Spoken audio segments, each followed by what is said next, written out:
नमस्कार दोस्तों। जैसे कि आप सभी को पता है 3 अगस्त से परीक्षा स्टार्ट होने वाले हैं आप सभी के लिए। उसके पहले जो है कुछ इग्नू के द्वारा जो है कुछ गाइडलाइन जारी किया गया। आइए इस गाइडलाइन को एक-एक करके समझाते हैं और समझाने का कोशिश करते हैं। सबसे पहले यहाँ पर साफ-साफ मेंशन किया गया है, जिसे देख पा रहे हैं। जून 2021 संतत परीक्षा के लिए निर्देश 3 अगस्त 2021 से 9 सितंबर 2021 तक का परीक्षा जो होने वाला है, उसके रिगार्डिंग यहाँ पर कुछ जो है नोटिस यहाँ पर जो इग्नू के द्वारा जो है बिलोंग किया गया है, तो उसी के बारे में आज हम इसके बारे में डिटेल जो है चर्चा करेंगे। पूरी जानकारी ज़रूर देखिएगा। वीडियो अच्छी लगी तो लाइक करना, शेयर करने के लिए कभी भी ना भूलना। तो आइए दोस्तों, एक एक करके सारे के सारे बातों के बारे में यहाँ पर हम जानते हैं और आपको दिखाने का कोशिश करते हैं। सबसे पहला पॉइंट के बारे में बात करेंगे। लिखा गया है, परीक्षा केंद्र में परिवर्तन के किसी भी अनुरोध पर किसी भी स्थिति में विचार नहीं किया जाएगा, क्योंकि परीक्षा केंद्र के परिवर्तन के लिए पोर्टल 23 जुलाई से लेकर 26 जुलाई तक खोल दिया गया था। यानी कि यदि आप अपना एग्जामिनेशन सेंटर बदलना चाहते हैं तो बदलने की कोई अब संभावना नहीं है, क्योंकि उसके रिगार्डिंग जो है 23 जुलाई से 26 जुलाई तक ऑलरेडी जो खोल दिया गया था। उसके बाद जो बेंचमार्क विकलांग है यानी दिव्यांगजन वाले इस परीक्षार्थी को साइबर राइटर यहाँ पर दिया गया है दोस्तों। अनुमति प्राप्त करने के लिए साइबर राइटर के उपयोग की अनुमति प्राप्त करने के लिए संबंधित क्षेत्रीय केंद्र से संपर्क करें। यानी कि यदि आप विकलांग हुए, अगर आप नहीं लिख सकते हैं तो आप किसी दूसरे पर्सन को वहाँ पर ले जा सकते हैं। इसके लिए जो आपका रीजन सेंटर है वहाँ से संपर्क करें, वहाँ एप्लीकेशन डालें कि हम नहीं लिख पाएंगे, मेरे बदले ये कैंडिडेट लिखेंगे। तो इस प्रकार से आप करके चेंज भी कर सकते हैं। ये बहुत ही अच्छी सुविधा इग्नू के तरह दिया गया है। अगली जो है दोस्तों, परीक्षा के दौरान परीक्षार्थी के पास वैध इग्नू पहचान पत्र होना चाहिए। यानी आपके पास अपना आइडेंटिटी कार्ड जो है वह होना चाहिए। इसके अलावा यदि किसी कारण से परीक्षार्थी के पास अपना वैध इग्नू पहचान पत्र नहीं हो तो परीक्षा हॉल में प्रवेश के लिए किसी भी सरकारी संस्था द्वारा जारी वैध पहचान पत्र जो है दिखा सकते हैं। यानी कि अगर मान लेते हैं कि इग्नू के द्वारा जो आइडेंटिटी कार्ड है वो किसी कारणवश खो जाता है या नहीं है, तो अपना जो है ड्राइविंग लाइसेंस हो, पैन कार्ड हो, वोटर कार्ड हो, आधार कार्ड हो, उसको भी दिखाकर आप इंटर कर सकते हैं। परीक्षार्थी को परीक्षा के समय परीक्षा हॉल के अंदर मोबाइल फ़ोन नहीं ले जाना है। यानी कि दोस्तों, यदि आप मोबाइल फ़ोन ले जाते हैं तो अंदर ले जाने के लिए नहीं मिलेगा, आप अपने फ़ोन को बाहर में रख सकते हैं। परीक्षा में कैलकुलेटर के उपयोग की अनुमति नहीं है जब तक कि प्रश्न पत्र में निर्देश के माध्यम से अन्यथा अनुमति ना दी जाए। यानी कि कोई ऐसा क्वेश्चन है जिसमें साफ साफ लिखा रहेगा कि आप अपने कैलकुलेटर का प्रयोग कर सकते हैं, उस कंडीशन पर आप कैलकुलेटर प्रयोग कर सकते हैं। अदरवाइज आपको किसी प्रकार कैलकुलेटर नहीं दिया जाएगा उपयोग करने के लिए। परीक्षा केंद्र परीक्षार्थी के स्वास्थ्य और सुरक्षा को सुनिश्चित करने के लिए कोविड-19 के वर्तमान परिदृश्य में भारत सरकार के दिशा निर्देशक के अनुसार सामाजिक दूरी और अन्य उपायों को लागू करेगा।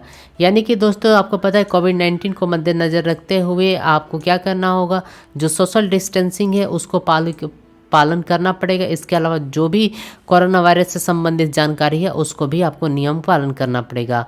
परीक्षार्थी को अपनी और अपने साथी परीक्षार्थियों को सुरक्षा और स्वास्थ्य सुनिश्चित करने के लिए कोरोना प्रोटोकॉल का पालन करना और सामाजिक दूरी और स्वच्छता बनाए रखने की आवश्यकता है। यानी कि दोस्तों, आपको बताना चाहेंगे सामाजिक दूरी हो, जो भी कोरोना का प्रोटोकॉल है उसको सभी को पालन करना होगा, चाहे वो कोई शिक्षक हो या कोई स्टूडेंट हो। देश भर में प्रचलित कोविड-19 परिदृश्य को देखते हुए कुछ परीक्षार्थियों को वांछित केंद्र नहीं मिल सकता है। विश्वविद्यालय ने ऐसे परीक्षार्थियों को उनके हॉल टिकट में उल्लिखित पर नज़दीकी परीक्षा केंद्र में समायोजित करने का प्रयास किया। यानी कि कभी कभी दोस्तों, जो एग्जामिनेशन सेंटर आपने चूज किया होगा वो एग्जामिनेशन सेंटर आपको नहीं मिला होगा, उसके बदले किसी और एग्जामिनेशन सेंटर को जो है आपको मिल गया होगा। वैसे में दोस्तों, आपके नियरेस्ट आप देख सकते हैं कि आपका एग्जामिनेशन सेंटर कहाँ पर प्राप्त हुआ। निर्देश का माध्यम परीक्षार्थियों को उन भाषाओं में प्रश्नों के उत्तर लिखने होते हैं जिनमें कार्यक्रम की पेशकश की जाती है। हालांकि परीक्षार्थी के पास अंग्रेजी माध्यम में पंजीकृत के बावजूद हिंदी माध्यम में पाठ्यक्रम की परीक्षा का प्रयास करने का विकल्प है।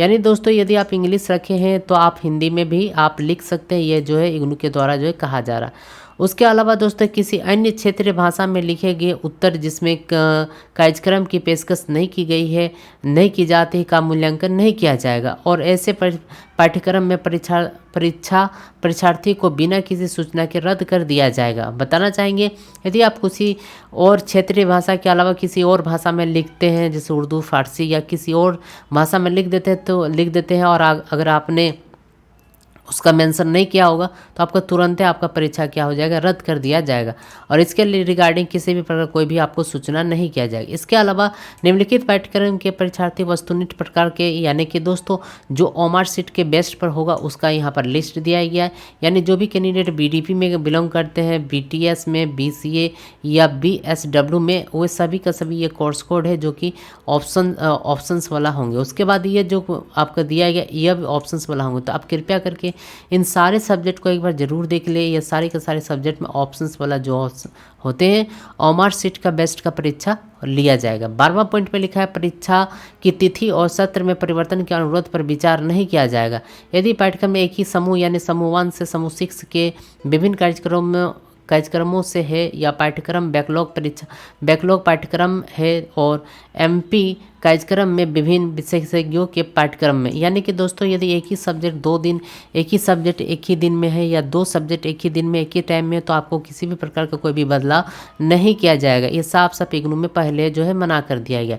इसके अलावा जो भी आपका प्रैक्टिकल सब्जेक्ट होगा दोस्तों उसको रिगार्डिंग आपको जो रीजनल सेंटर है वहाँ पर कॉन्टेक्ट करने के लिए कहा गया कि जो भी आपका रीजनल सेंटर है वहाँ पर जाइए प्रैक्टिकल सब्जेक्ट को रिगार्डिंग। तो यहाँ पर आपको प्रैक्टिकल सब्जेक्ट के लिए कोई भी तिथि या कोई भी चीज़ मेंशन नहीं किया गया। क्षेत्र केंद्रीय जो सेंटर जो है वहाँ पर जो रीजनल की वेबसाइट है वहाँ से जाकर आप पता कर सकते हैं।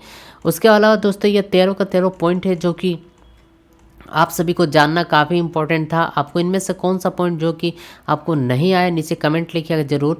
और बताना चाहेंगे आपका जो परीक्षा है दोस्तों वो 10 बजे से लेकर दोपहर के 1 बजे तक होगा मॉर्निंग सेक्शन में और इवनिंग यानी आफ्टरनून सेक्शन में दोपहर 2 बजे से लेकर शाम के 5 बजे तक आपका परीक्षा लिया जाएगा। ये दोनों का दोनों टाइमिंग ज़रूर आप मेंशन कर लीजिएगा। सुबह 10 बजे से कोशिश कीजिए 9 बजे से पहले आप अपने घर को छोड़ दें। अपने घर को ज़रूर आप छोड़ कर वहाँ से जा सकते हैं दोस्तों। इसके अलावा दोस्तों कोशिश करें कि एक दिन पहले जिस दिन परीक्षा उस दिन परीक्षा ना बल्कि एक दिन पहले जाकर अपने एग्जामिनेशन सेंटर को देख ले ताकि दूसरे दिन जब भी जाए आपको किसी भी प्रकार का कोई भी दिक्कत के सामना ना करना पड़े। जैसे कि यह जो कैंडिडेट है इनका सारा सब्जेक्ट सुबह में दिया गया यानी कि मॉर्निंग सेशन में दिया गया। तिथि यहाँ पर मौजूद है किस तिथि को कौन सा है, तो यही आपका फाइनल डेट शीट भी आपको कह सकते हैं, यही आपका फाइनल डेट शीट कहलाता है। तो दोस्तों तो इसी प्रकार से नई अपडेट के लिए चैनल को जरूर सब्सक्राइब करिएगा। मिलते हैं कोई नई वीडियो के साथ, कोई नई जानकारी के साथ। वीडियो देखने के लिए धन्यवाद।